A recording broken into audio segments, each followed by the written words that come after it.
Oi, galera do Libcast, tudo bem com vocês? Hoje estamos aqui para um papo um pouco mais reflexivo, porque os assuntos que eu abordo aqui normalmente dá para aprofundar e dessa vez eu trouxe a pessoa certa para isso. Muito obrigado, viu, Carlos Mota, por você estar aqui. Ele que é um filósofo empiriquista. Empirista. Empiriquista. Também. Não. Então ele que é um filósofo empirista e vai falar um pouco pra gente sobre isso. Eu já vou perguntar o que é, se você está com a mesma dúvida que eu, calma. Mas antes a gente tem que pagar as contas, né? Então muito obrigado, aplicativo Isos, por estar aqui com a gente. Um aplicativo para você que procura homenagem, relacionamentos abertos, brincadeiras. Você que é uma pessoa solteira, mas quer virar marmita de casal. Esse é o aplicativo certo para você. Isos tem o link aqui na descrição. E também tem as informações do estúdio Camucá, que é esse estúdio maravilhoso que recebe essa produção Libcast. Então, se você quer produzir um conteúdo, também fala com esse pessoal, que ele é gente boa pra caramba. Oi, tudo bem? Bem-vindo. Primeira coisa, você é um filósofo.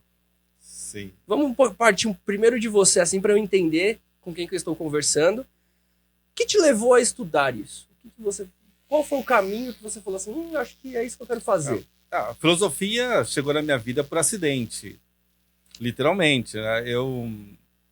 A minha primeira faculdade é Ciências Sociais, e tivemos um professor muito interessante no primeiro ano de curso, professor de filosofia. As aulas não eram muito boas, mas as questões que apareciam nas aulas eram ótimas. Terminado o primeiro ano, acabou a filosofia no curso, ele ficou sem graça. Aí eu toquei por mais um ano, no final do ano conheci minha mulher, era da mesma sala, mas a gente não se conhecia. Conversando com ela, percebemos que a gente tinha uma afinidade muito grande um pelo outro e pela filosofia. E aí a gente foi estudar filosofia depois disso, né? Então a filosofia para mim veio junto com um casamento. Então virou um date a sua filosofia também. Não, sim, ela é a alcoviteira da minha relação. Assim. Olha só! Então, 30 anos atrás que isso aconteceu. E aí fomos para a filosofia. E desde então, desde 1996, a gente está trabalhando, estudando só filosofia. Caramba! E depois de todos esses anos de estudo, aquela frase, a ignorância às vezes é uma dádiva, funciona ou não? É só para quem é preguiçoso? A verdade liberta. Eu acho que é só a verdade que liberta. Mas a verdade não te deixa feliz. E a maior parte das pessoas não aguenta a liberdade. Não tem uma estrutura, um caráter, uma personalidade forte o suficiente para suportar o peso de ser responsável por si mesmo. Liberdade requer autonomia, e autonomia tem um custo alto. O preço que se paga é muito grande. Então, assim, conhecer a verdade sempre liberta, mas não é todo mundo que vai conseguir satisfação com isso. Aí a gente foge da filosofia e vai pro Homem-Aranha, né? Com grandes poderes vem grandes responsabilidades. É mais ou menos por aí. Tio Ben tava certo. Muito certo. Muitíssimo certo. E você segue uma linha que é a empirista. O que faz um filósofo empirista? Qual que é a sua parada? É muito simples. A filosofia empirista é a mais simples que tem. Certo. E ela é a talvez mais básica. Para nós, empiristas, o fundamento do conhecimento e da verdade, portanto, é a experiência. Tudo que é sensível, tudo que é experimentável, tudo que vem pelos sentidos, fundamenta um conhecimento verdadeiro. Todo o resto é ficção. Metafísica, por exemplo. Né? Então, o empirista, via de regra, é o filósofo que não tem religião, ele não acredita em ideias metafísicas elaboradas ou muito idealizadas, o tipo o bem, a justiça, o verdadeiro, o certo. Essas coisas não existem na experiência. Né? O que é o belo? O belo, eu vejo uma coisa, sei lá, olho para você, se você me agrada, eu chamo de belo. Então, o belo tem a ver comigo, não com você. Entendi. Isso é o que a experiência nos diz. Mas eu posso ficcionar um conceito de beleza, como os gregos gostavam, a simetria, a harmonia de formas. Tudo bem, eu posso escolher isso. Mas eu posso olhar um objeto perfeitamente harmônico nas formas e ele não me agradar. E eu posso olhar uma coisa, sei lá, um quadro do Picasso, que é totalmente desarmônico, e gostar. E vou chamar de belo. Então não tem a ver com o objeto, tem a ver comigo. Como a experiência de contemplação do objeto me afeta. Isso vale para qualquer outra coisa. Todas as experiências. Tudo que me afeta que vai constituir a base do que eu vou chamar de mundo. Eu construo um mundo com um acúmulo desses afetos, dessas percepções. Isso é filosofia empirista. Caramba, então, que interessante. Eu, sem querer, através do meu caminho, em que eu levo as pessoas a experimentar coisas, apresento possibilidades, eu tô levando elas a fazer uma percepção empírica da própria vida, talvez. Sim. Das novas experiências, das novas possibilidades. Pois é, porque os conceitos não dão conta da nossa existência. Não há conceito que possa explicar que é ser humano. Eu estava tendo uma discussão no grupo da festa ontem, e eu falei o pessoal estava justamente discutindo isso, sobre conceito. Se eu não me engano, era sobre não monogamia, alguma coisa assim. E aí eu falei, gente, a teoria é muito importante, mas a teoria não é capaz de ter a flexibilidade que a vida real demanda, eu acho. Não tem. A teoria está sempre atrasada. Então. A teoria leva muito tempo para ser elaborada. Mas também a gente precisa da teoria, porque sem teoria a gente faz merda. É importante saber o que a gente está fazendo também um pouquinho. Eu entendo assim, Biel. A gente precisa de categoria para organizar o mundo. Mas a gente não precisa das categorias para viver o mundo. Não. Só para organizar no pensamento. Porque o mundo é caótico. Não no sentido que seja bagunçado. Ele é caótico porque as coisas vêm e vão para a gente num ritmo, num fluxo que nós não temos controle. Então, se de vez em quando eu não puder parar e organizar essas experiências, compartimentar aquilo que deve ser compartimentado, explorar o que deve ser explorado, relacionar, excluir, ampliar ou diminuir, se eu não fizer essas relações, a minha cabeça vai ficar cada vez mais confusa. Até porque, biologicamente, o nosso cérebro também ele é feito para reconhecer padrões. Ele se sente mais confortável com isso. Então, a gente padroniza o mundo, mas é para estudar ele, não para viver. São vantagens evolutivas. A humanidade sobrevive melhor quando reconhece padrões favoráveis à sobrevivência e padrões desfavoráveis. O que é desfavorável eu excluo, o que é favorável eu amplio. Essa é uma regra que vale, inclusive, pro peixinho dourado no aquário. A gente tá tentando ficar vivo. É isso, né? Exatamente, o imperativo da vida. E aí, teorias ajudam a gente. Veja só, há um filósofo importante chamado Ludwig Wittgenstein que diz, há mais ou menos 100 anos, que entre o que eu falo e o que eu penso, existe uma relação mais ou menos de identidade. Ou seja, o tamanho do meu pensamento é medido pelo tamanho da minha linguagem. Só que o tamanho do meu pensamento mede também o tamanho do mundo no qual eu vivo. Nós não vivemos no mesmo mundo. Podemos até habitar o mesmo espaço, mas mundo é uma construção subjetiva. Tem a ver com as minhas experiências e como que eu entendo essas experiências e depois acomodo isso no meu sistema de pensamento. Então, uma pessoa que tem mais vivências, mais pensamento e acomoda mais, vive num mundo maior. Essa pessoa tem uma linguagem maior. É um arcabouço de cognitivo. Teórico-linguístico.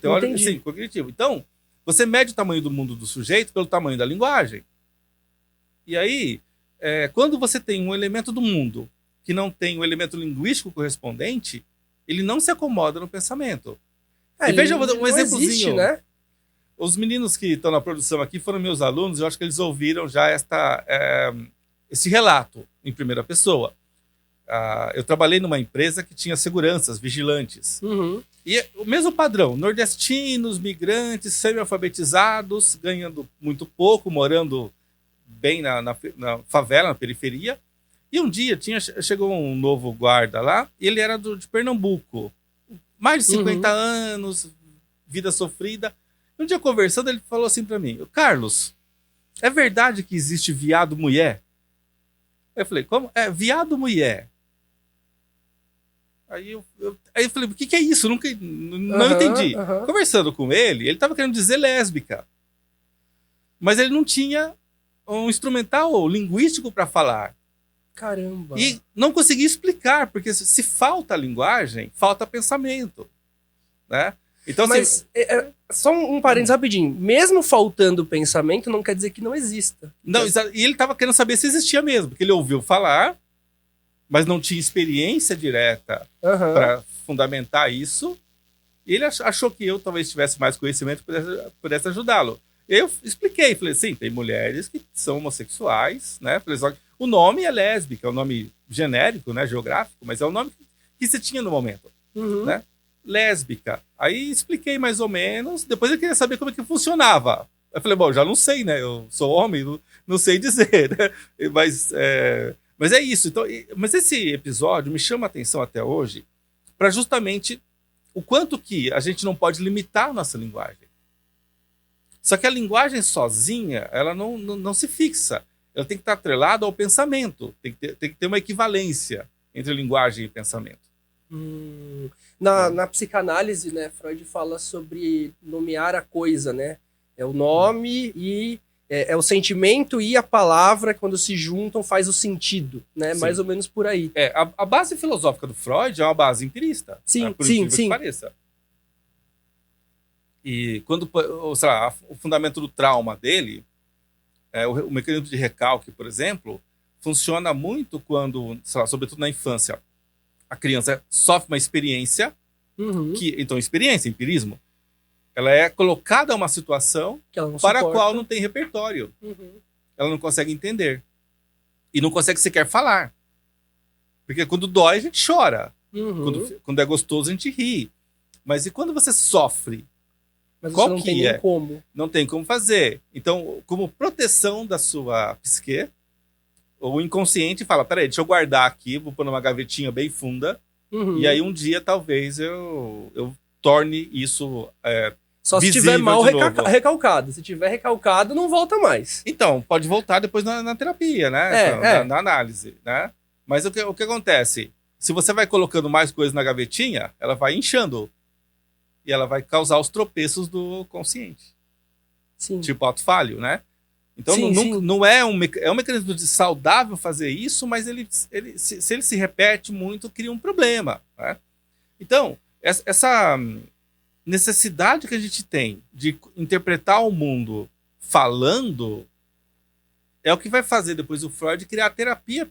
Ele não cria, mas ele desenvolve a terapia pela palavra. Porque imagina, eu falo do meu trauma e ele desaparece. Eu estou assumindo que palavra tem poder mágico. Entendi. Mas ele não é o primeiro a fazer isso. Os padres católicos perceberam no século IV. Há 1700 anos quase, quando se estrutura o catolicismo, vem a confissão. A confissão é o mesmo processo terapêutico. Eu tenho alguma coisa que me faz sofrer, coloco para fora, intermediado por um outro mais experiente do que eu. E ao colocar para fora, falar, Deus, eu pequei, por exemplo, pronto. Mas alivia a minha pressão. Um te dá um alívio pela penitência e o outro te dá um alívio pela elaboração. E o resultado é que você ajuda o sujeito. Mas será que a penitência ajuda? Para mim, não. Mas eu não sou católico. Né?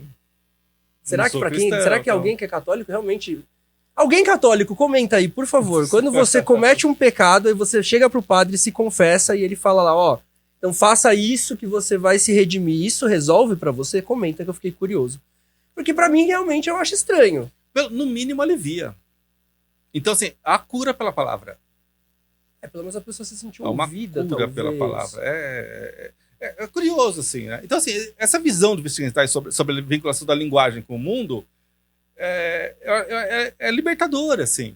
Os limites do nosso mundo são os limites da nossa linguagem. Eu acho que isso é irrefutável. E quando a gente tem uma história onde a humanidade vivia num processo um pouco mais livre em relação ao seu corpo, em relação à sua sexualidade, principalmente num período tribal aí ainda, né? Aí as coisas foram indo, a gente foi evoluindo, a gente foi indo, e hoje é muito comum a gente ouvir tudo sendo culpa da Igreja Católica, tudo sendo culpa do patriarcado. De fato, essa culpa existe ou não foi só a Igreja que fez a gente chegar nesse momento onde, por exemplo, se a gente olha para uma pessoa que se relaciona diferente, a gente estranha, se a gente olha para uma pessoa que tem uma expressão de gênero diferente, a gente estranha. Como que chegou nesse ponto? Cara, culpa é criação cristã. Você não tem culpa em outras religiões. Só na cristã? É ocidental cristã. Eu não sou aprofundado em religião nesse nível pra te rebater, mas caramba, isso é muito preocupante, porque é uma cultura que te fala... O judaísmo não tem culpa, né? Então, assim, budismo não tem culpa, hinduísmo não tem culpa. É uma coisa tipicamente do exercício católico de poder sobre os fiéis. Você precisa que o seu fiel se sinta culpado, porque essa culpa cria um vínculo com você. Algo sempre, né? Sempre. Mesmo que emocional, é uma dívida, né? E no caso da Igreja Católica, por exemplo, que tem uma hierarquia muito pesada, você não tem acesso a nenhuma divindade se não passar pelo pároco. E aí depois você vai subindo, é santo, depois é a Virgem Maria, depois Jesus, depois Deus. Você tem etapas burocráticas a serem cumpridas. Então o vínculo institucional é extremamente pesado, mas sem culpa não tem jeito. E olha, quando tem a Reforma Protestante, século XVI, XVII, muda apenas a interpretação do que é que deve fazer você se sentir culpado. Mas a culpa continua. Então, sim, os protestantes mantêm isso. É próprio do cristianismo. E eu sinto que agora, com o advento do neopentecostalismo, né, as igrejas neopentecostais, eu acho que essa história da culpa parece estar mais forte. Parece que agora eles arranjaram mais coisas para culpar. Porque agora não é só questão espiritual, tem também as questões da vida, se você tem uma qualidade de vida, se você tem mais dinheiro, você é mais abençoado, umas coisas assim que eu fico tipo... Isso vem do Calvino, né, o John Calvin, né, que é um dos dois grandes reformadores do cristianismo, que ele diz que Deus te abençoa multiplicando seus bens, então ficar rico é bênção. Contra um catolicismo medieval que dizia que usura, ganância eram pecados. Então você tem as igrejas protestantes, elas nascem dentro de um espírito capitalista, literalmente. Você precisa colocar os seus dons, seus recursos em ação para Deus ter a chance de te abençoar. E aí o capitalismo foi se intensificando conforme foi passando o tempo, e hoje eu vejo que qualquer coisa vale pelo lucro. Então é tipo assim, tudo bem se a gente destruir aquela mata lá, tudo bem se aquele ambiente não vai mais voltar ao normal, tudo bem se as pessoas estão ficando doentes, ansiedade, o caramba. Vale a pena ser filósofo, refletir sobre as coisas, sobre a vida, num prognóstico tão negativo do mundo, onde a gente olha e fala, sei lá, daqui umas décadas a gente nem sabe se a humanidade vai estar por aí.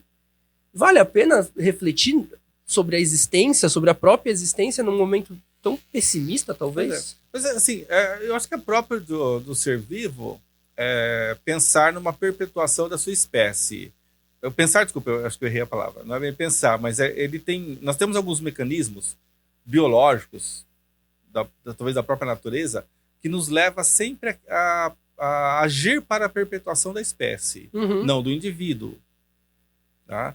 Então, a falência de um indivíduo é a garantia da espécie continuar.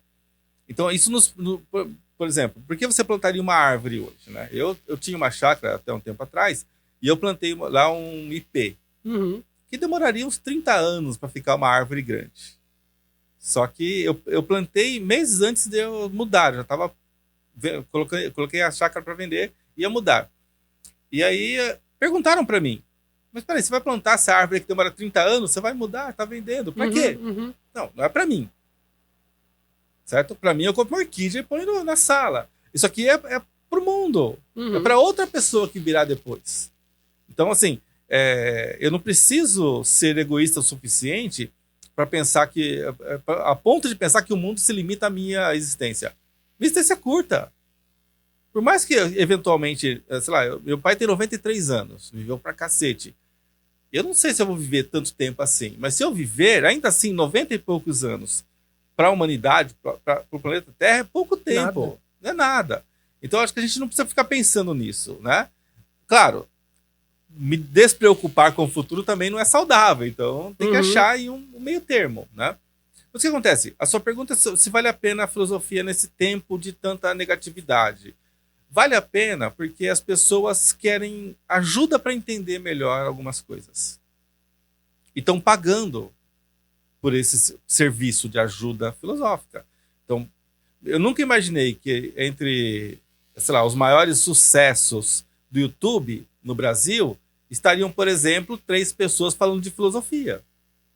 Sim. Clóvis de Barros, Leandro Carnal, o próprio Cortella. Nenhum dos três é exatamente filósofo, mas falam de filosofia. Sim. E milhares, talvez milhões de pessoas estão consumindo esse conteúdo e pagando um pouquinho de alguma maneira. Sim.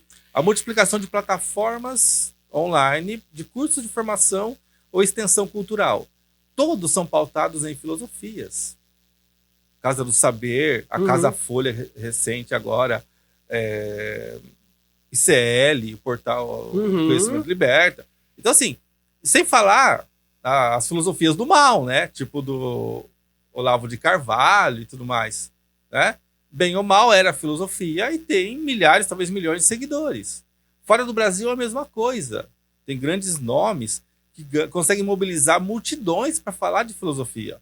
Então a sociedade tá com uma demanda de compreensão e acha que a filosofia ajuda. É o caminho para explicar um pouco. Ela ajuda muito, né? Não em qualquer filosofia, não em qualquer pessoa, não em qualquer circunstância. Mas sim, se você pensar numa prateleira de soluções filosóficas, talvez ali tenha uma prescrição adequada para as questões que estão te afligindo. Aí sempre vale a pena. Um filósofo que se debruce sobre aquele tema, sobre aquela questão que está ali te pegando naquele momento. Sem que ele fique... Eu uso uma metáfora nas minhas aulas de filosofia, que é o seguinte. Academicamente, o estudante de filosofia, ele pega um livro do filósofo favorito e põe na cara, assim. E passa a vida olhando para o livro. E não olha para o mundo. Não adianta nada. Eu acho que um bom livro de filosofia, uma boa filosofia, tem que ficar atrás da gente, como se fosse uma mola que está empurrando. Ou, no máximo, uma lente para ajudar você a ver melhor o mundo. Acho que esse é o caminho para uma boa filosofia. Entendi. Acho que esse seria uma possibilidade. Né? Você estava falando sobre a questão de como você sente e como você experiencia o mundo. E assim, fica muito difícil eu entrar na experiência do outro. Eu só posso ouvir o que ele me conta. Então, é um pouco egoísta a partir do momento que eu acho que o outro não deva viver algo de acordo com o que ele está vivendo, porque faz sentido para ele. Sim. Ninguém tem legislação sobre o corpo do outro. Mas experiência é corpo. Mas isso é o que tentam fazer quando querem legislar a respeito de aborto, a respeito de com quem eu posso ou não me relacionar, como eu vou me relacionar ou não, se eu vou, sei lá, hoje em dia, sabe, tipo, se você vai ter uma expressão masculina ou uma expressão feminina, é um problema. Sim. Entendeu? Tipo, e isso que me incomoda muito. Imagina assim. pra mim, eu tenho 55 anos. Eu fui educado não pra ser homem, fui educado pra ser másculo. Que é diferente. É mais do que ser homem. Né? É ter que publicamente sei lá, ostentar uma masculinidade. É literalmente pôr o pau na mesa onde quer que você chegue. Sim, é literalmente isso. E eu também não me enquadro nesse espaço. Agora, eu vi, né, nesses 55 anos, a mudança, né? Até chegar... Eu falei um dia desses, acho que foi na sala de professores. Quando eu tinha, sei lá, 15 anos, 16, minhas pernas não eram tão peludas quanto dos meus amigos. E os caras, faziam... Hoje seria bullying, na época era zoação, né? Mas falavam o tempo todo, chamavam, perna de moça, não sei o quê. E eu me sentia até meio constrangido. Sim. Né? Hoje, a gente vê a molecada depilando a perna, assim, os meninos para ir na academia, para jogar bola e tal. E mudou completamente a relação com o corpo. Né? Mas eu acho que ainda os valores da masculinidade são a referência. São. Né? Para meninos, para meninas, para menines, é muito forte. Simone de Beauvoir tem um livro bem legal chamado Segundo Sexo, e um dos capítulos, o título é assim: o mundo sempre pertenceu aos machos. Sim, né? Sim. Então, o mundo humano. Porque você vai na natureza pura, são as fêmeas que dominam.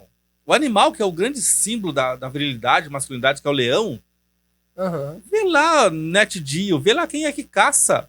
Quem tá matando os bichos, alimentando o bando, são as leoas. Os leões ficam lá sentados, olhando se tem algum perigo. São os folgados. As fêmeas sempre foram as mais poderosas. E até hoje, a gente, dentro, pelo menos de nós humanos, a gente usa o feminino como um fator menor. você vai ofender, é uma mulherzinha, como se ser uma mulher fosse algo ruim. Sim. É sempre te retirando essa masculinidade né, do ser. Ainda é a maior ofensa cultural você tirar a masculinidade da pessoa. Sim, mas assim, em algum momento na história, a nossa sociedade ela foi matrilinear. Quando que isso... Pois é. Tem um quando tem, isso não... Tem. Nós já fomos matriarcais. Tem vários momentos, na verdade. Uhum. Mas vamos pensar assim, historicamente, a família, só muito recentemente, é a família da propaganda de margarina. Uhum. Pai, mãe, filho e cachorro num dia de sol, tomando café, todo mundo feliz, né? Exatamente. Certo? Eu nunca fiz isso, assim, sentar para tomar café num dia de sol com calma, a não ser num domingo, né? Porque durante a semana...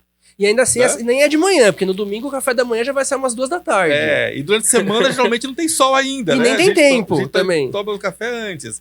Mas essa família de propaganda de margarina é uma coisa muito recente na história. E em vários momentos, ainda hoje tem, não é mais referência, mas famílias feitas por grupos.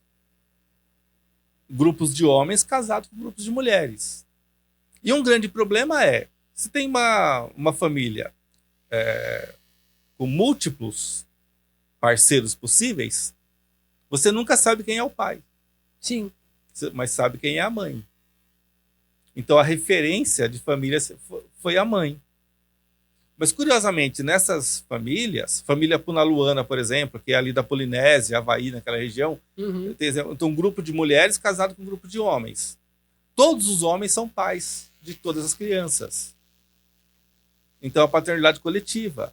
Isso favorece um senso de coletividade, de sociedade muito mais aprimorado. Exatamente. E isso foi pensado, inclusive, por Platão, no livro A República, e depois nas leis, ele pensa isso. Uma nova sociedade organizada precisaria ter uma coletivização da família, para que as crianças fossem filhas de todos. E a única maneira de garantir que todas as crianças recebessem o mesmo cuidado, a mesma educação, a mesma assistência. Né? Só que isso é utopia, óbvio, a gente sabe que é utopia. Sim. Né? Mas vamos pensar assim, houve um momento também na história do judaísmo, dos judeus, que as perseguições, as violências colocaram em risco a manutenção ou a existência da etnia. Hoje praticamente é até difícil você pensar numa etnia judaica por conta da diáspora, né? Tá um judeu em cada lugar do mundo. Qual que é o DNA deles? Já se perdeu. Na Etiópia tem judeu negro.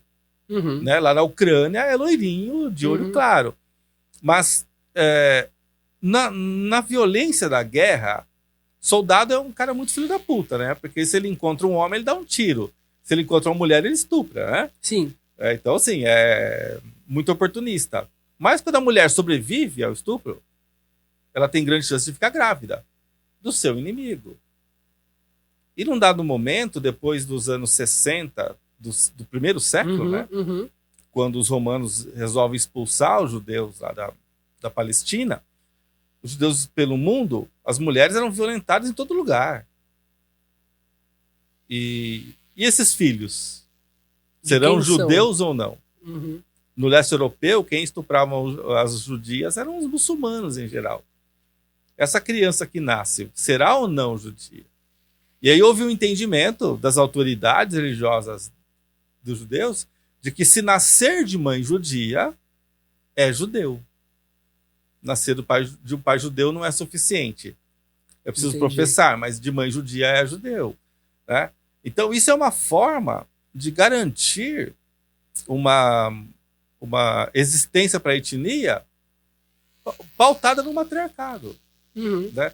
Então isso nos leva a pensar que todas as vezes que as relações sexuais não eram exatamente monogâmicas, ou seja, usar palavras do nosso cotidiano, todas as vezes que a sociedade tinha algum tipo de prática que nós chamaríamos de promíscuas, o pai fica sempre uma incógnita, a mãe sempre é conhecida. Então o matriarcado se estabelece ali, né, dessa forma. E tem os casos, assim, nós estamos na África, teve um caso lá de uma rainha, não me lembro agora o nome dela, mas que ela criou pela primeira vez uma sociedade poliândrica. Né? Então, as mulheres podiam ter vários maridos. Né? Isso não pegou muito bem. Na história, isso não foi incentivado e acabou desaparecendo. Mas nós tivemos em vários momentos a emergência do poder feminino para a constituição de uma estrutura social diferente. Geralmente são sociedades que não são bélicas. Quando você tem uma sociedade muito armada, né? Muito armada e que a força e a luta é constante, aí fica fácil. Você valoriza o cara que é mais forte, que luta mais. Você vai falar assim, eu vou apoiar o cara que não vai me matar. Se eu não apoiar ele, já era, né? Mas veja só, se você montar um exército de mulheres contra um exército de homens e fizer uma guerra de 1 ano, quem vai ganhar? Muito provavelmente homens por conta da força, não por causa de habilidade. E vamos lá, quantas dessas mulheres poderão ficar grávidas? E ela vai lutar metade do tempo, porque a barriga vai crescer, vai dificultar os movimentos, se ela parir, vai ter que cuidar do bebê. Então a gente chegou no ponto que a gente chegou por conta de força bélica, talvez? Eu diria que é uma divisão social do trabalho. Como a mulher fica muito tempo presa à maternidade, e vamos pensar, não na nossa cultura agora, mas há 1000 anos, as meninas de 14 anos estavam grávidas. Morriam aos 30, né? Com 10 filhos, às vezes mais. Mas assim, começou o período fértil, logo já engravidava. E ficava em torno da gravidez, porque ou estava grávida ou estava amamentando. Sim. Não existia método anticoncepcional, não existia uma forma de conter, né? E, em geral, as duas coisas ao mesmo tempo, né? Amamentando um bebê com outro, né? Com feto na barriga. Então, necessariamente, no modo de vida não civilizado, ou seja, não estruturado em cidade, as mulheres precisavam ficar mais fixas à casa, por conta da sua condição maternal. O homem mais livre. Isso cria uma divisão de trabalho. As ações de caçar, criar gado, guerrear, são mais bem desempenhadas pelos homens. E as funções domésticas eram comodamente destinadas para as mulheres. Porque elas já estavam, entre aspas, presas ali na casa fixadas, por conta da questão da gravidez. Agora, isso não explica porque é que quando a mulher pega um guardanapo e faz um desenho, isso é artesanato. E quando um homem pega uma tela e pinta alguma coisa, é arte. A mulher pinta um pano, você põe na gaveta para enxugar prato. O cara põe no museu. Essa diferenciação cultural é difícil de entender. Isso foi construído por escolhas, foi um projeto muito bem pensado e bem desenvolvido. Né? Mas ou você conhece alguma grande pintora renascentista? Não. Nenhuma, né? Não. Mas isso é talvez por conta do homem estar saindo para trabalhar, para fazer essas outras funções, e essa função de cuidar dos filhos e cuidar da casa, e essas funções que sobraram para a mulher, que não foi escolha dela própria, né?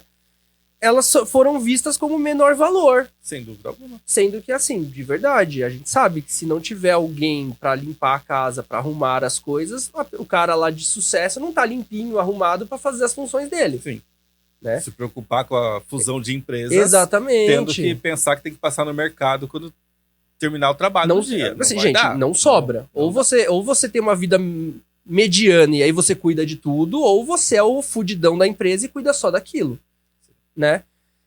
Então foi um processo que deveria ter parado ou deveria ter diminuído mais rapidamente, talvez, depois que a gente teve o anticoncepcional, depois que a gente teve outros avanços. Mas por que essa carga cultural é tão resistente? Pois é engraçado isso, né? Essa pergunta é muito boa, porque... Porque tá lá hoje a mina, se ela não quiser ter filho, ela não tem. Se ela não quiser, não tem. Só que isso é mal visto.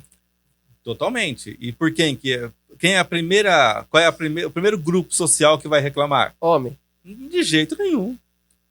O homem vai reclamar que a sua mulher não tem filho? Vai reclamar que a sua namorada tá tomando anticoncepcional ou fez um aborto? Eu não conheço nenhum que vai fazer isso. Eles vão gostar. São as outras mulheres. O machismo, ele está enraizado na cabeça de todos os sujeitos, independente do gênero, do sexo, da identidade. As mulheres são tão machistas quanto os homens. E algumas são até piores que os homens, no sentido da intensidade das práticas e dos valores machistas. Eu venho de uma cultura, eu sou caipira, sou do interior de São Paulo. Sim. E lá, a coisa é muito clara. A mocinha tem 18 anos, não tá namorando firme alguém, a família já começa a reclamar. Deu 22, 23, 24 anos, não casou, começa a reclamar. Ah, tô namorando, quando é que vai casar? Segue o namoro, casa, passa um ano, e o filho? Tem o primeiro filho, mas e o segundo filho? Tem que fazer um casalzinho. Não pode ser um só. Casal de filho é incesto, né? Incesto, né? Chamar de casal de filho, né? É um absurdo, né? Eu mesmo eu não uso essa expressão. Mas as pessoas falam, né? Tem que fazer casalzinho. Meu, não para a pressão pra mulher. Não para. São pressões machistas. E essa pressão vem primeiro da família, e é a mãe, é a tia, é a irmã mais velha, é a madrinha. Você entende? É muita gente olhando pra mulher e falando, o seu corpo não é seu. E aí, a gente vai caminhando um pouco mais, porque na percepção, pelo menos que eu vejo assim, do senso comum, é assim, primeiro as pessoas descobriram que elas podiam transar com pessoas do mesmo gênero, e só depois elas começaram a questionar o seu próprio gênero, né? Como se nunca na história tivesse havido experiências transexuais, transgêneros, nunca houvesse isso, né? Enfim, mas... como é que as pessoas gostam de falar? No meu tempo não tinha, porque não pesquisou direito o seu tempo. Mas assim, a gente vai agravando um pouco essa necessidade de percepção do ser, das suas subjetividades, do que ele quer, do que ele satisfaz, dos seus desejos. E aí, nessa mesma família, que já tem essa menina que tá sendo cobrada pra casar e não sei o que, de repente surge uma pessoa homossexual. Ou uma pessoa transexual. Essa cobrança... acho que a família, num primeiro momento, ela nem sabe o que cobrar, né? Porque primeiro, eu vejo que a gente não sabe o que fazer com o corpo trans, por exemplo. Não, ninguém sabe. Só que assim, eu acho que essa questão... Como se a gente tivesse que fazer algo, né? Não que a gente tenha. Né? Esse é o outro ponto, porque sempre que eu falo isso, mas a gente tem que fazer alguma coisa? Não, na verdade, só tinha que deixar a pessoa... dar o apoio que ela precisa, independente das opções, né, das condições. Mas isso tem um recorte social também, né? Na classe média é muito fácil, né? Então, a classe média reconhece numa criança que tem uma identidade que não condiz com os genitais, por exemplo, e você tem terapia já hormonal com 10 anos. Mas isso tem um custo. Tem um custo. O pobre, ele está fora disso. Então, olha como a coisa fica complexa. As camadas mais culturalmente e economicamente empobrecidas do nosso país, da nossa cultura, têm uma dificuldade de compreensão desses fenômenos. Porque falta repertório cognitivo, intelectual, linguístico. Ele vê acontecendo e nem sabe o que é. Não consegue nomear. Se você não nomeia, você não compreende. Não compreende. Nas classes médias, que têm um nível cultural elevado, ou pelo menos mais elevado que as camadas mais baixas da sociedade, então há uma compreensão e tem recurso. E tendo recurso e compreendendo a situação, as soluções aparecem. A USP tem um programa fantástico, ali no Hospital das Clínicas, de terapia para transexualidade. Que faz cirurgia de esvaziamento de mama em pessoas com 16 anos. Caramba! Que legal isso. Né? Claro, você não chegar lá, né? Tem um processo, né? Eu não gosto do meu corpo feminino, eu quero masculinizá-lo. Não é assim. A primeira terapia é psicológica, depois... sei lá. E não é a pessoa só, é a família. Porque gera um impacto. Não adianta você falar, eu tenho uma criança... Eu tenho um parente que desde 2, 3 anos, todo mundo já olhava para ele e via uma criança gay. Ele era afetado, é o termo que a gente usa, né? Quando alguns trejeitos, né? Eram muito acentuados, né? Sim. Uma certa tendência à repetição maior de gestuais, comportamentos femininos. Então, todo mundo falava, ele nasceu gay, era o que a gente falava. Então, na classe média, se a pessoa se entender como feminina, tem alternativa terapêutica para começar a aplicar hormônio e fazer outros tipos de tratamento com 10 anos, até menos. Então, assim, a minha filha estuda numa escola, ela começou a estudar lá com 11 anos. E uma das primeiras pessoas que ela fez amizade era uma menina, né? Aí um dia ela ia ter lá uma festinha em casa, uma festa de pijama, alguma coisa assim, e as amigas iam, né? E aí ela falou, só que a fulana, ela não vai chegar e você não vai, ela vai chegar, você não vai reconhecer. Eu falei, por quê? Não, porque é a mãe que vai trazer.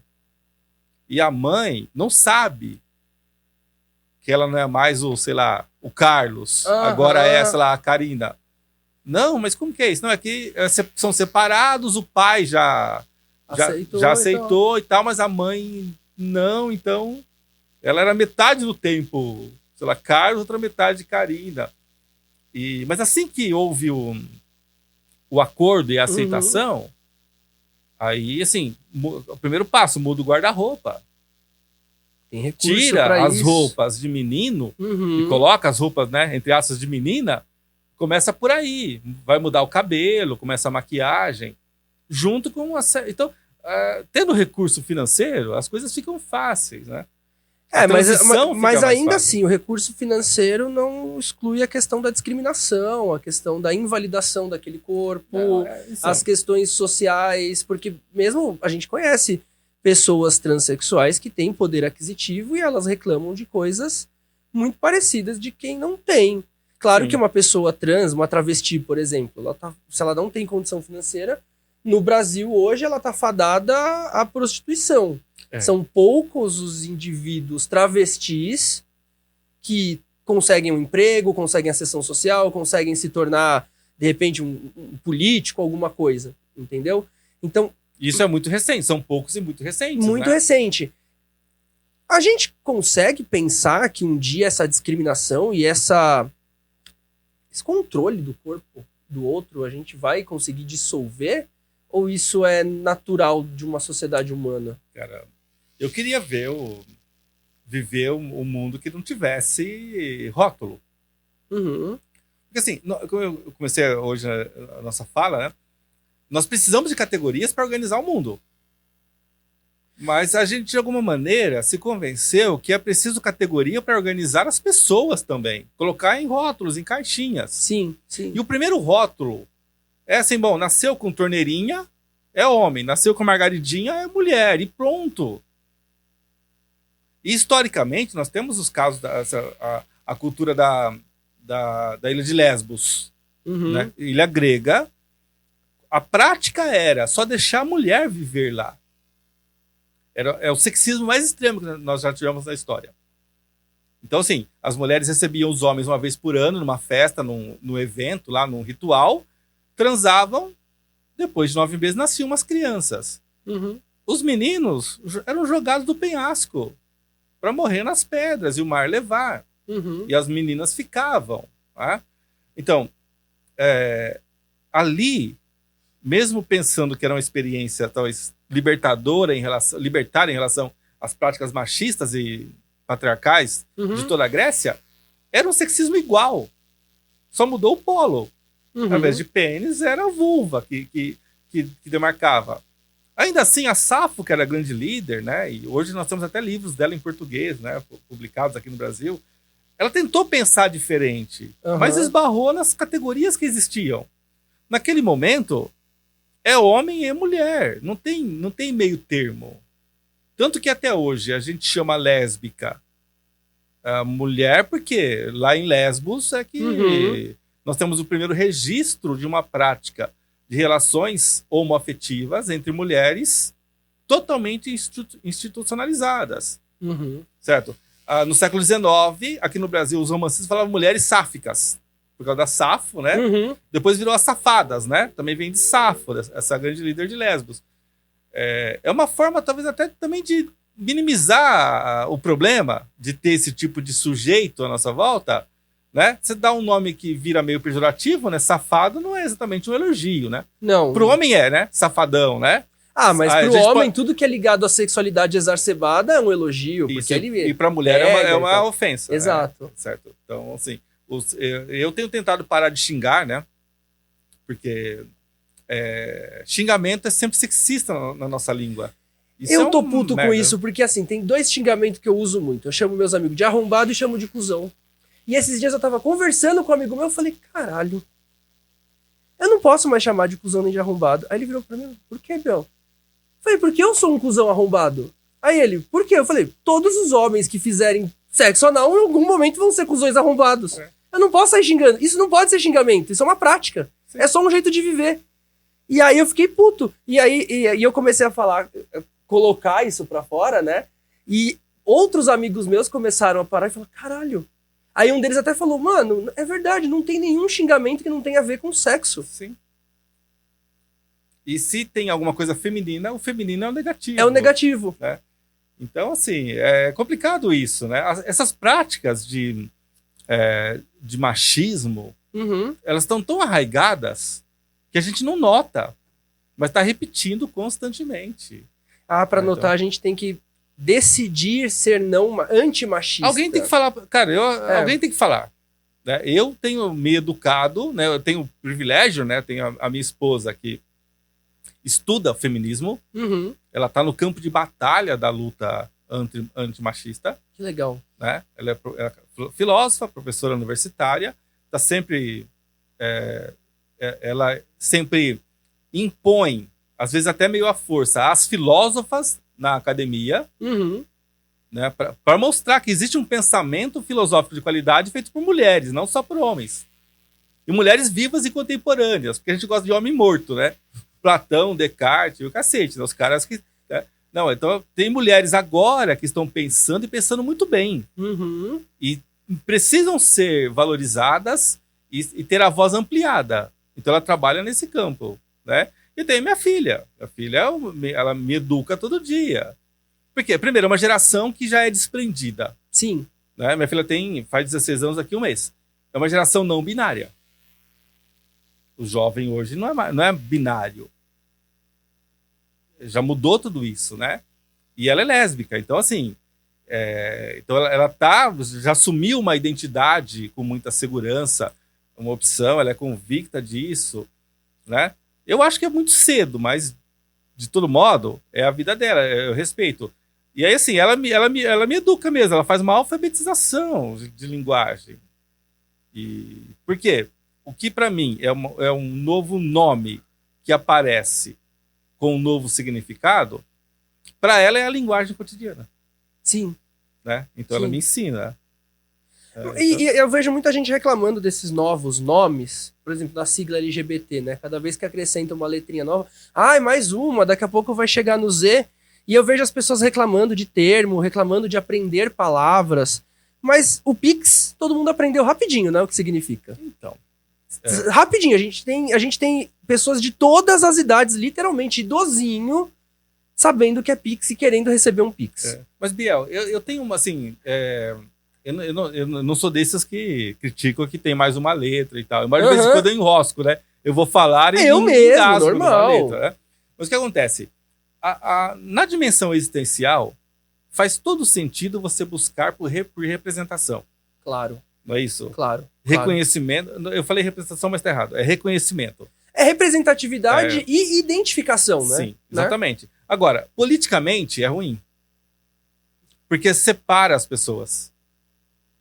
Você lutar por uma letra a mais, dizendo que essa sigla não me representa, porque ela não tem a minha letra ali, tira a força do movimento do coletivo de luta contra os opressores. Esse é o grande ponto. Porque, assim, eu entendo, por exemplo, quando uma mulher preta fala que a luta das mulheres feministas não é a luta das mulheres pretas. Porque, em geral, a feminista é branca, não é isso? do continente do hemisfério norte, aí vai lutar por direito a trabalhar, direito a estudar. Pô, pega a mulher preta brasileira, tá trabalhando a vida toda. Ela quer direito de não trabalhar, quer ter uma folga. Ela trabalha, estuda, cuida da casa do marido e tem que ficar bonita, gostosa, cheirosa, lisinha, senão não serve. Então, a demanda é outra, a luta é outra. Tá? Então, tudo bem. Então, falar que o movimento feminista precisa, sim, de voz preta, de voz periférica, e os grandes referenciais básicos talvez não sirvam, é verdade. Agora, na luta pelo reconhecimento, o identitarismo, como você tem falado, né, esse termo, ele desmobiliza mais do que mobiliza, infelizmente. Essa é a minha visão. Então, socialmente, acho que a gente perde um pouco. Mas eu entendo. Eu acho que nomear, categorizar para que as pessoas se identifiquem e descubram que a própria existência dela é válida e pode acontecer e tem outras pessoas vivenciando isso, eu acho bacana. Mas quando a gente vai falar de luta política, jurídica, para tentar conseguir algo para as pessoas, eu acho que é mais eficaz se a gente aglutina um pouco esses grupos. Sim. Então, por exemplo, dentro de grupos trans, a gente tem diversas vivências. Porque, por exemplo, a gente pode ter, sei lá, pensa, uma travesti negra periférica. Ela enfrenta questões diferenciadas. Mas quando a gente vai falar de juridicamente, a gente junta todas as pessoas que são transgêneras. Então a gente vai falar de travestis, a gente vai falar de homens trans, a gente vai falar de toda essa cultura. Quando a gente fala de não binarismo, agênero, quando a gente vai falar dessa galera que questiona esse binarismo de gênero, eu acho interessante a gente juntar isso e pensar em direitos e deveres para essa galera. Eu acho que aí sim, se torna mais prático. Somar forças. Né? Mas nesse ponto de vista de identificação e de autopercepção, eu acho que aí mora o espaço da letrinha, porque aí aquela pessoa que tá lá no canto dela, sem se entender, sem saber o que fazer consigo mesmo, ela olha alguém falando sobre e fala assim, poxa vida, eu acho que nesse lugar eu me encontro. E aí gera esse senso de identidade. Muitas pessoas, por exemplo, descobriram que eram trans por conta disso. Viram outras pessoas trans e falaram, cara, eu acho que é isso que explica o que eu sou. Então, nesse espaço, eu acho que é válido. E eu acho que tem algumas letrinhas aí, por exemplo, o 2 lá da sigla, que é 2 espíritos. O terceiro gênero, que é lá da Índia. Então, a gente tem algumas questões também que são geográficas nessa sigla, que aumentam ela. E para mim, que tô aqui no Brasil, o terceiro gênero não faz sentido. Porque é uma questão espiritual até dos indianos, lá da Índia, sim, de uma etnia indiana. Nem sei se é da Índia inteira, porque a Índia, ela é quase vários países dentro de uma vertente do hinduísmo, né? Da Índia. Aí 2 espíritos. A gente tá falando de uma identidade de gênero específica a uma etnia nativa norte-americana. Então tem algumas coisas que são de fato específicas e vão funcionar só nesses espaços. Né? Por exemplo, aqui no Brasil é muito difícil que eu encontre alguém que seja 2 espíritos, por exemplo. Né? Mas eu acho importante que as pessoas saibam que lá do outro lado do mundo isso existe. Mas pelo... Sei lá, eu acho que isso, pensando aqui agora, numa primeira análise rápida, faz com que a gente compreenda a dimensão da possibilidade da diversidade humana. Pois é. E que talvez não seja tão diversa assim, né? Porque vamos lá, essa base do hinduísmo que vem para o Ocidente com Platão, com os gregos, né, com o orfismo, tem no mito da androginia. Quando nós nascemos, então os gregos entendiam que nós tínhamos os 2 sexos. Né? Então a nossa alma, que nós nascemos primeiro, a alma surge, ela tem os 2 sexos que estão opostos. Né? Então não tem o erotismo. Ao reencarnar, separa. Aí você está sempre buscando... A teoria dos duplos lá. As duas metades da laranja, lá do Dr. Aristófanes, né? Muito bem. Então você seria plenamente feliz se você encontrar outra metade da sua alma. Foi daí que veio a questão da alma gêmea. A alma gêmea, é isso aí. Platão, o livro é o Banquete, né? Onde tem essa história. Isso vem do hinduísmo, né, bem primitivo. Mas talvez isso signifique que ao sermos criados, vamos usar esse termo, eu não sou criacionista, mas a gente não tenha um sexo. Tenha um genital. Mas isso não significa que você tenha aquele sexo. Freud também defendia mais ou menos isso. Nós não temos uma sexualidade ao nascermos. Isso é construído socialmente. Pro Freud, toda criança é bissexual, polimórfica e... Qual que é a outra palavra? Eu não vou lembrar agora. Também não tem os detalhes, não. É polimorfo, bissexual e... Meu Deus, eu tô estudando isso. Nossa, me falhou. Mas sim, ele já tem esse entendimento mesmo. Então, talvez essa seja a nossa realidade.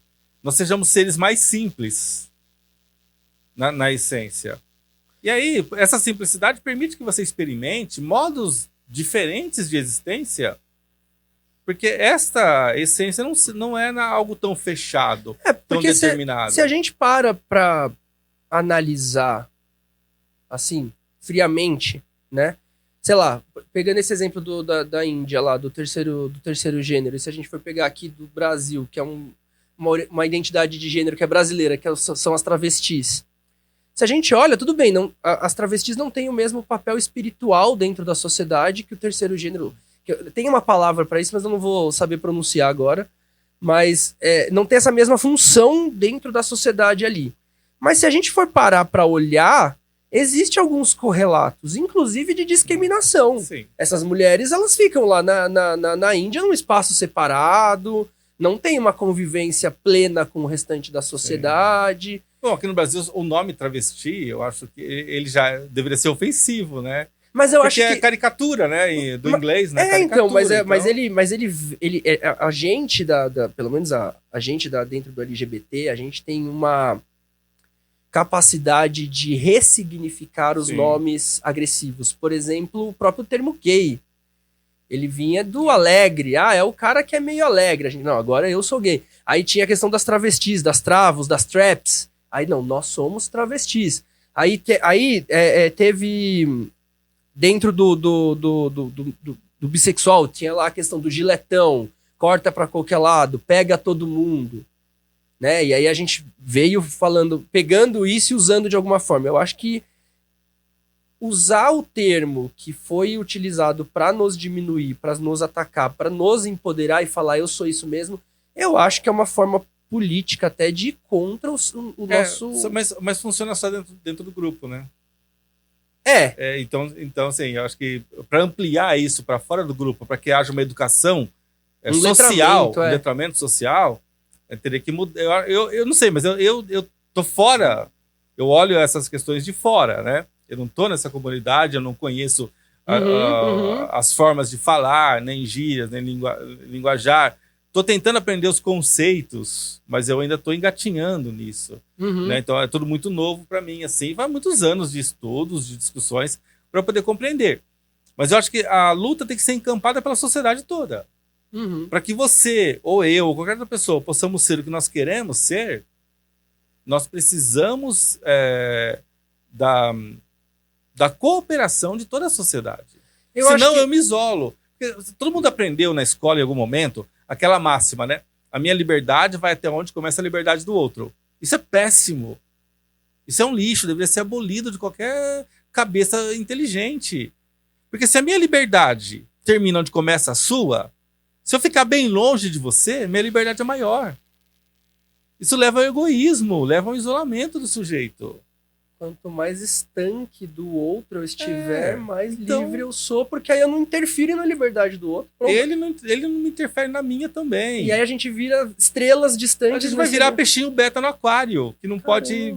Eu nunca tinha pensado por esse lado. As pessoas já não estão aguentando mais olhar para a própria cara. Né? Elas, assim, tira a foto para colocar no Instagram, eu tenho que pôr filtro. Não é? Porque a própria cara não está satisfazendo mais. É igual o peixinho beta.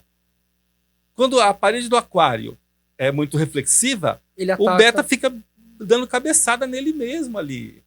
Né? Nós estamos virando isso. Talvez não eu, nem você, nem nossos amigos próximos, mas vamos olhar a sociedade. Eu sou fotógrafo, estou estudando fotografia, estou tentando me apropriar dessa linguagem. E um dia atrás eu fiz um ensaio para um amigo, né? E aí, quando eu entreguei as fotos, ótimas, altíssima resolução, tudo bonitinho, nossa, mas eu tô velho. Nossa, mas parece que eu tô bêbado. Né? Eu falei, cara, você tem mais de 40 anos e o dia que nós fizemos a foto, você bebeu meia garrafa de conhaque. Sim, você tá velho na sua visão e tava bêbado no dia da foto. A foto representou o que é. Ele não conseguia usar as fotos. Quando ele postou algumas no Instagram, ele pôs filtro. Pra tirar a aparência de pra velho mudar. e bêbado. Porque ele não quer olhar pra ele mesmo. Sendo que no final das contas era tudo que ele era, naquele momento. É só o que ele é. E não é o que ele é. É o que ele estava naquele momento. Porque a gente também tem essa péssima mania de lidar com a gente falando que a gente é. Ah, porque eu sou isso. Ah, eu sou aquilo. E a gente não é porra nenhuma, né? A gente está. A gente acha que é. A gente está aqui assim. E graças a Deus eu não era. Porque se eu fosse a mesma coisa que eu era 10 anos atrás ainda hoje, caramba, que lixo de cara seria eu. Voltando pra filosofia, assim, né? O Platão fala de uma história que, assim, o cara constrói um barco, né? De madeira, faz as velas bonitas, começa a navegar lá pelo Mediterrâneo. Passa um tempo, as velas começam a ficar ruins, porque é um tecido, né? Desgasta, ele troca as velas. Depois de um tempo, é o mastro que já não tá bom, porque venta muito, muita chuva, muito sol, apodrece a madeira e troca o mastro. Depois de um tempo, o convés já não tá bom, porque muita gente pisa, põe carga, tira carga, arrisca, quebra, troca o convés. E depois de alguns anos, na última reforma do barco, você troca o casco. Bom, é o mesmo barco ou não é? Porque você trocou tudo. Não de uma vez. Mas a gente chama aqui do mesmo barco. É o mesmo barco, mas na nossa imaginação. Do mesmo barco. Nós somos assim também. O conjunto de experiências que constituíram a nossa primeira identidade, vamos pensar, sei lá, fim da primeira infância com 6, 7 anos. Aquele conjunto já não existe mais. Já foi trocado. Tudo foi trocado. E, no entanto, quando você lembra de você nessa idade, você fala, era eu mesmo. Se você olhar uma foto, olha eu você aqui, fala, olha, né? estou aqui. Olha no braço do meu pai, estou no parquinho jogando bola. Mas não é mais. Então, nós somos seres em constante mudança. Mas a memória, ela mantém uma unidade. Então, a identidade é uma memória permanente. Só isso, ela só existe na memória. A realidade não, ela é fluida. Bom, se a realidade é fluida como um todo, por que eu tenho que não ser fluido? Não é? Então, por que a minha sexualidade tem que ser estanque ali? É sempre né? assim. Exatamente. Carimbou na determinista, né, das coisas. Eu nasci e escrever, o Carlos é homem, masculino, pá. Né? E pronto, tá solidificado, cristalizado. Não pode ser assim. Porque nada é fixo. Mas a gente talvez precise de estabilidade. E todas as vezes que a gente tenta se prender num conceito e tentar fixar alguma coisa, no final das contas, quando passa, que nunca fica, né? Sempre vai, uma hora isso se desfaz mesmo e passa, a gente olha pra trás e fala, por que eu fiquei segurando isso com tanta força? Por que eu não deixei ir mais rápido? Teria sido até menos sofrido até. Porque a gente fica lá, meu Deus, né? É quase um cabo de guerra. E no final das contas a gente nem percebe que o que tá se machucando é as nossas próprias mãos, né? Segurando aquilo. Cara, eu fico feliz de ver assim, a nossa volta, muitas pessoas estão conseguindo entender que a memória que elas têm delas mesmas não determina exatamente o que elas têm que ser de agora pra frente. E assim, aí tá casada, tá uma bosta, bom, separa. Sofre pra caramba, mas depois se reconstrói. Né? Ah, tem tido relações heterossexuais a vida toda. Casou, tem filho, mas nunca teve nenhuma satisfação, digamos, significativa com o sexo.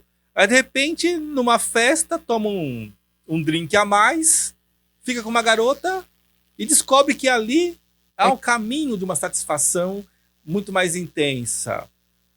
E pronto, passa a viver com outra mulher, a transar com outras mulheres, e tá muito bem. Tardiamente, às vezes 40, 50 anos. Não que seja tarde, nunca é tarde, mas, né? Imagina, você ficar 40 anos enganado, 50 anos enganado sobre você mesmo, e de repente descobrir que, de fato, o caminho para sua satisfação, talvez para sua felicidade, estava do seu lado e você não viu.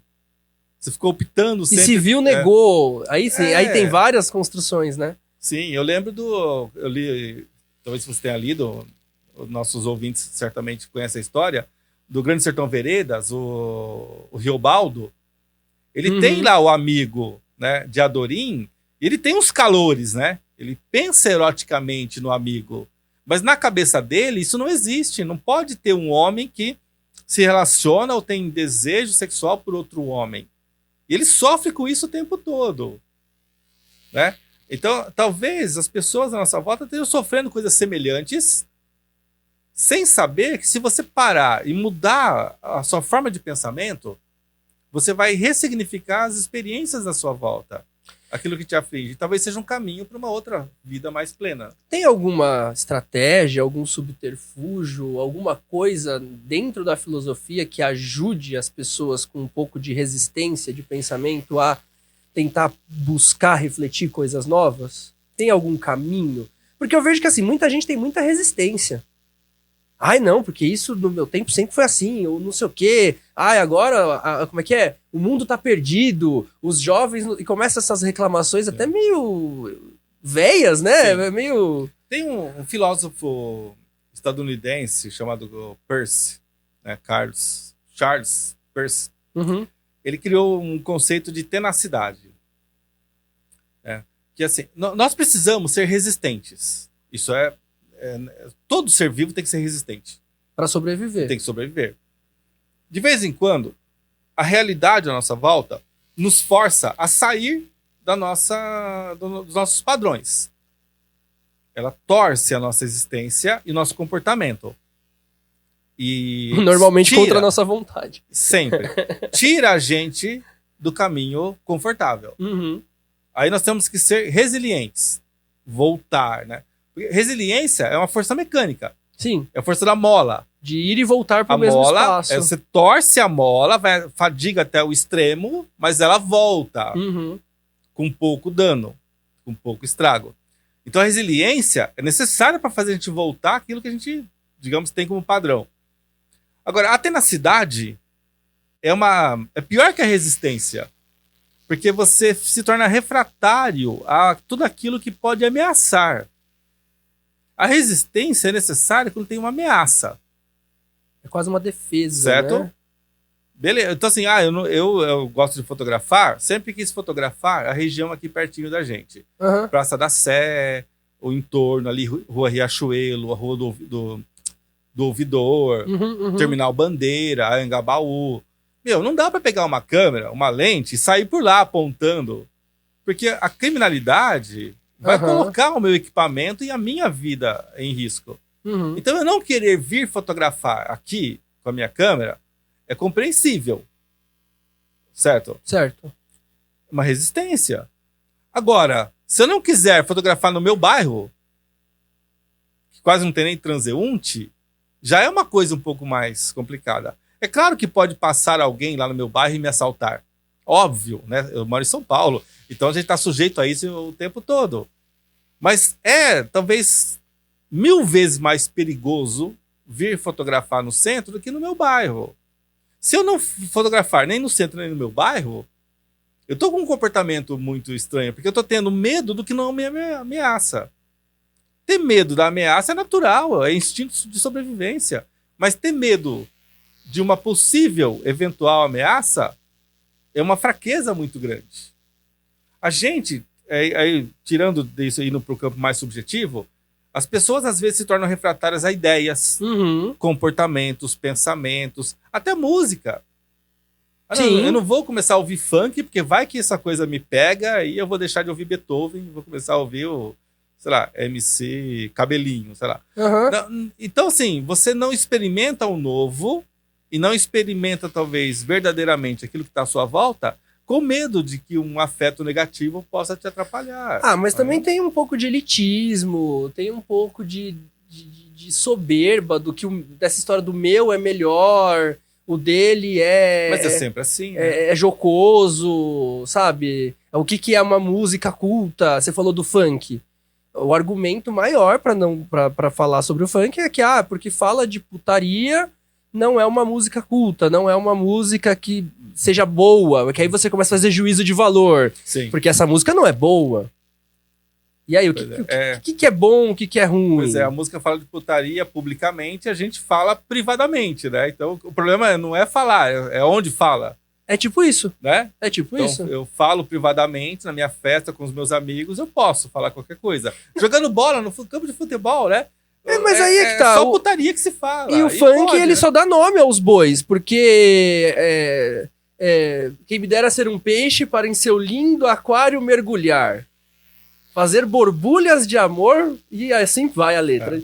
E do que ele tá falando, caralho? Isso não é de dar uma asinha? Sim. Então é a mesma coisa que o funk, só que ele escolheu palavras talvez mais poéticas e pronto, aí agora pode. Então, é justamente isso, né? E veja, eu gosto muito de poemas, de poesias e tal, né? Os gregos tinham poemas altamente eróticos.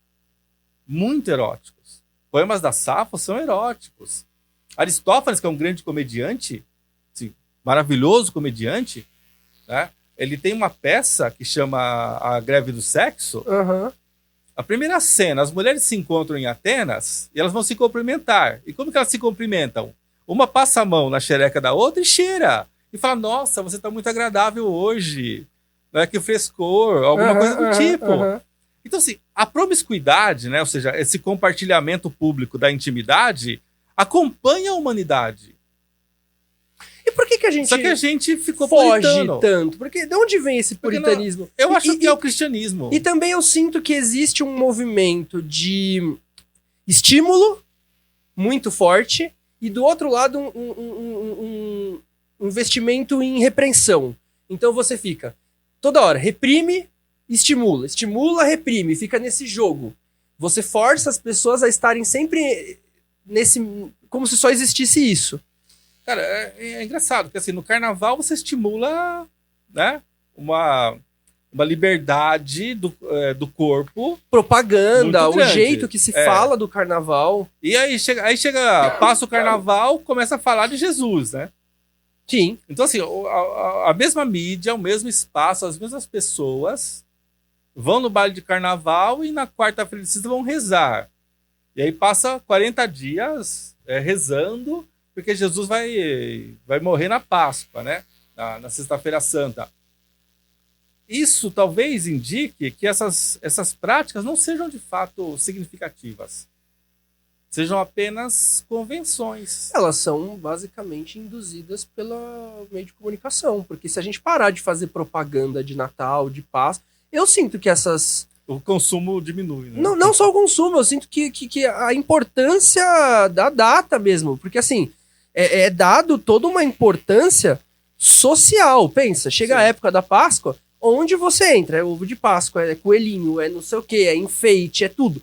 É todo mundo. Se a gente parar de colocar isso no meio de comunicação e parar de dar esse conta-gota todo ano, uma hora isso some. Ninguém vai comprar ovo de chocolate. Olha como foi. Pra você ver como assim, né? A gente tinha uma tradição de enfeitar a casa com luzinha de Natal e essas coisas muito forte no Brasil.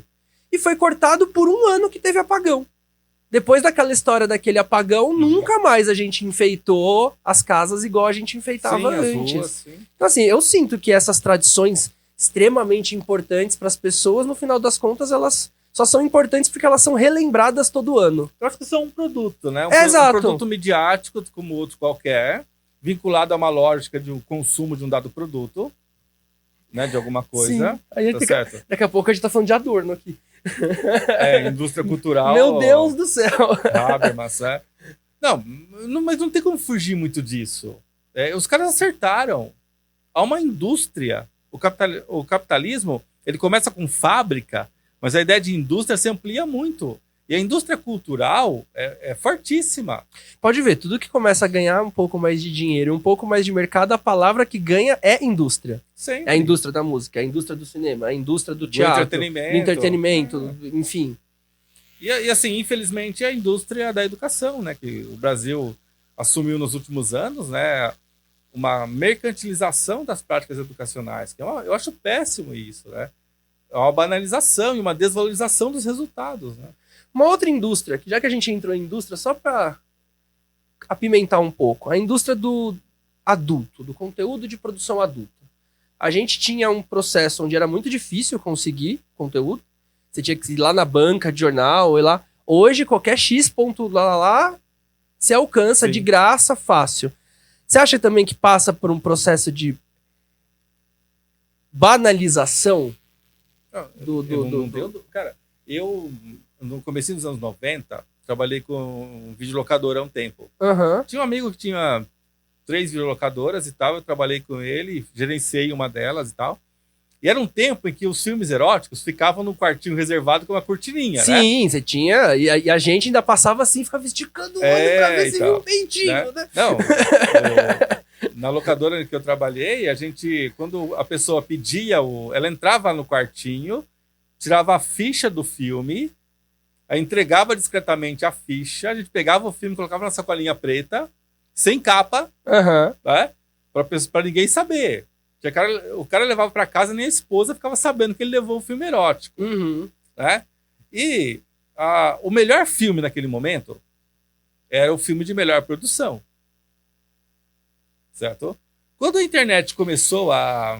Você é bem mais jovem que eu, talvez você não tenha visto isso, mas quando a web começou a se popularizar, o comércio, né, a troca de fotos eróticas foi uma coisa absurda, assim. A gente abria os computadores da faculdade e já tava lá os arquivos dos alunos que usaram antes, salvando e tal, porque era uma grande novidade, um acesso gratuito e rápido, né? E fotos maravilhosas, muito bem produzidas, iluminação certinha e tal, muito interessante. Isso foi tão intenso na minha leitura que banalizou o objeto sexual. É estranho falar do corpo como objeto, mas houve uma inflação mas aí é que do tá. desejo. Se houve essa banalização através da indústria pornô, ou seja, antes, por exemplo, aquele teu amigo lá do início da conversa, trabalhava com você, perguntou se existia gay mulher. Hoje, ele não precisa ter dúvida de como 2 mulheres transam. Ele pode ir lá e procurar. Então, assim... Só que a produtora, veja só, onde eu quero chegar. Até os anos 90, começo dos anos 2000, a produção tinha um peso muito grande. E a qualidade da produção. Sim. O pessoal percebeu, aí eu não sei, não tenho uma vivência muito intensa nisso, se foram os consumidores desse conteúdo ou os produtores, que não tinha mais tanto espaço para essa produção hiper cuidadosa. Porque começaram a aparecer os sites, os veículos, o Sexlog, você conhece, não sei nem se existe ainda, mas existia lá, que mostra o quê? A foto da mulher ou do cara em casa, feita com uma câmera ruinzinha, pouca luz, quando o filho vai dormir, tranca a porta. Aquele filminho feito com handcam, eu acho que era o nome, aquelas câmerazinhas. E que isso estava sendo muito mais erótico do que aquelas mulheres maravilhosas dos filmes estadunidenses, aqueles corpos que nem é o corpo que mais me agrada, né? Mas que aqueles seios enormes. Que é o que vende. A cintura fina, aquele quadril e tal, mas era o que vendia, mas que a produção caseira, e não por ser caseira, é por ser de verdade. mas por ser autêntica. Não, então, isso tomou espaço. Então, né? mas isso toma espaço e eu consigo te explicar porque aí faz parte do meu know-how e da minha vivência, que é o seguinte, isso vem da internet. Se a gente parar pra pensar, hoje, por exemplo, o que mais performa são os reels, aqueles vídeos curtos, com menos produção, com mais autenticidade, com a pessoa parando no momento, no dia dela, pra poder gravar e não ser uma super produção, porque a pessoa sente que o outro não tá lendo um texto, apesar que pode ser que ele esteja, mas dá uma sensação de que aquilo é mais de verdade, né? Então a pessoa se sente mais próxima do ídolo ou da pessoa ali que ela tá consumindo. Então esse movimento eu até entendo. O movimento que eu não entendo é, se a gente mostra tanto a sexualidade, se a gente já fala tanto, se hoje é tão fácil alcançar, tá de graça na internet, criança acessa a hora que quiser, porque a gente fica questionando, pode ensinar sexualidade pra criança, mas a criança tá lá vendo vídeo pornô a hora que quer. Porque é só clicar um botão. Você tem mais de 18 anos? Sim, tenho. Acabou. Viu? Já era. Então, mesmo com todo esse movimento, por que ainda é tão tabu? Por que quando você faz uma piada de cunho sexual, as pessoas se constrangem, ficam vermelhas, com vergonha? Por que falar do corpo? Você tem um corpo, tá aí, ó, com você consegue tocar, você alcança. Todo mundo tem o seu corpo. Por que falar disso é tão tabu? Por que é tão terrível? Por que é tão errado? Onde que se... Qual é a base dessa resposta é fácil, né? Essa pergunta é a resposta fácil. O corpo é político. É só por isso? O principal instrumento... Não é só não, que isso é muito, né? Não, mas eu digo assim, é só pra poder controlar? É só pra realmente... É só pra controlar, exercício de poder. Poder só existe enquanto é exercido. Então, assim, eu não sou conspiracionista, né? O que eu vou falar pode até parecer. Mas as instituições ou pessoas que controlam de fato o mundo precisam controlar você. E controlam, inclusive, o seu desejo. É o desejo que move o mundo. Por quê? Né? Vamos pensar assim, rios, né? O que leva você de um conteúdo para o outro? É a sua escolha? Não. Pronto. Não. Então, vejam só, nós estamos vivendo uma enxurrada, a gente está vivendo agora, mas isso já no mundo todo é antigo, das apostas, as bets, né? Sim. Tem 1 ano e pouco no Brasil, que isso está mais ou menos oficializado, e isso está causando já danos econômicos no país. Mas um Rios é um jogo de roleta. Rios é roleta, né? Então, assim, o nome é o próprio, né? Porque, assim, se você vê um conteúdo e a mesma satisfação que você tem quando tá vendo esse conteúdo é ampliada na expectativa do próximo. Certo? A endorfina que vai sendo produzida, né? Dopamina também. É os três, mas né? Dopamina, serotonina e endorfina. Mas a endorfina, ela dá ela dá um prazer, uma satisfação muito forte. A dopamina é um pouco mais foco. Ela dura mais tempo. A dopamina né? é o que te prende. Exatamente. E a endorfina é o que te faz querer mais. Faz o seu coraçãozinho dar uma disparada, tá certo? Então, muito bem, é igual apostar na roleta e não é diferente da aposta que o evangélico que está lá na Igreja Universal do Reino de Deus agora está fazendo. Eu vou dar o dinheiro agora esperando que Deus me dê a bênção. São apostas. Várias instâncias da nossa sociedade estão lidando com o jogo. E aí, eu não sou um grande consumidor de erotismo na internet. Mas consumo alguma coisa. Acho que todo mundo, né? Eu imagino que sim, né? Mas não se fala muito, né? Não se fala, não pode. Tabu. As interdições, né? Mas eu consumo, minha mulher consome, minha filha certamente consome também. Beleza. Se você, dependendo de como que você está consumindo, os algoritmos vão colocar você na mesma lógica do Reels da rede social. Sim, vai Vou te mostrar um vídeo, você vai ficar ali. O seu tesão não vai ser tanto, porque sempre há a possibilidade de o próximo vídeo ser mais picante, ser mais erótico, ser mais interessante. Parece que vai dando uma controlada. E aí você fica sempre preso nessa possibilidade na próxima na expectativa, eu ganho. Na expectativa. Na próxima não eu consigo. no evento, não no fato. Nossa, aliena a realidade. Cara, esse é o processo. Você coloca o controle do seu corpo numa das coisas que são mais, talvez, íntimas, que é o nosso erotismo. Você coloca na mão de uma máquina que não faz nada sozinha. Alguém foi lá e escreveu um código para determinar a lógica da construção da sequência, da filinha de vídeos. É como você colocar... A mesma coisa no Spotify. Você vai ouvir, tá bom, eu quero ouvir um disco agora. Quando acaba, o algoritmo começa a te dar alguma coisa. Se você deixar, depois de um tempo você vai estar ouvindo coisas que você nunca ouviria. E você nem se dá conta disso. E se você ficar na rede social, vai acontecer a mesma coisa com os perfis. Você vai ser levado a consumir conteúdo de perfis que você nunca consumiria. Isso é orientado com finalidade mercadológica. Fazer você comprar alguma coisa. Ou, na verdade, fazer você assistir o vídeo de quem já pagou para que você visse. Né? Porque na rede social é o contrário, né? O produtor que paga para poder o outro... Cara, e não tem jeito, né? Assim, a gente tem percebido cada vez mais que os assistentes virtuais dos telefones, dos computadores, estão ouvindo a gente o tempo todo, né? A Alexa fica ouvindo. Sim. Né? Então, assim, eu não tenho Alexa em casa, não preciso disso.